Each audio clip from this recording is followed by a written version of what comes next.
हज 2026 के फार्म निकल चुके हैं। हज कमेटी ऑफ इंडिया ने इस सिलसिले में नोटिफिकेशन जारी कर दिया है और खुश नसीब लोगों ने इस साल हज की तैयारी शुरू कर दी है और उन्होंने फार्म भरना शुरू कर दिया है। जम्मू कश्मीर से इस साल हज का निसाब तकरीबन 4.5 लाख के आसपास बनता है। 4,10,000 हज कमेटी के खाते में किस्तवार जमा करने हैं और बाकी 50-60 हज़ार रुपये का खर्चा आ जाता है। इसका मतलब ये कि जिस शख्स के पास भी 4,60,000 या 70,000 पैसा मौजूद होगा, अखराजात और ज़रूरियात से ज़ायद घर के अखराजात से हटकर जिसके पास भी ये रकम मौजूद होगी उस पर हज फ़र्ज है। और हज फ़र्ज होने के बाद हज में ताख़ीर करना ये मकरू लिखा है। दुनियावी धंधों में और जॉब का, नौकरी का बहाना बनाकर हज में ताख़ीर करना ये मकरू है। रसूल अकरम सल्लल्लाहु अलैहि वसल्लम ने इरशाद फरमाया, जिसको गुंजाइश हो उसके बावजूद भी वह हज न करे, वो यहूदी होकर मरे, नसरानी होकर मरे, मुझे कोई परवाह नहीं। हज में जाने वाले लोगों से मशवरा है कि ज़रूर अपना रफ़ीक सफ़र किसी आलिम को बनाएं, उसके साथ जुड़े रहें।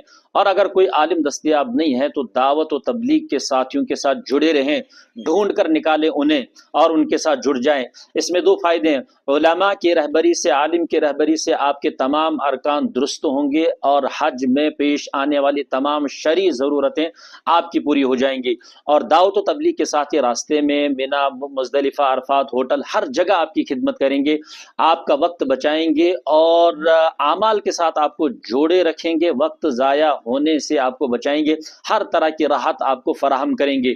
जम्मू कश्मीर जो कमेटी है, हज कमेटी है, उनसे भी गुजारिश है कि अगर आप मदारिस के उलमा को हज रहबरी का मौका नहीं दे सकते, ये आपके ज़ाब्ते में अगर नहीं है तो ज़रूर उन गवर्नमेंट मुलाजिमीन को आप मौका दीजिए जो हज की सही तरबियत करना जानते हैं, या उलमा है, मुफ्तियान इकराम है, और बहुत सारे उलमा और मुफ्तियान इकराम जो गवर्नमेंट जॉब करते हैं उनको ढूंढ कर लाइए और उनको हाजियों के साथ भेजे।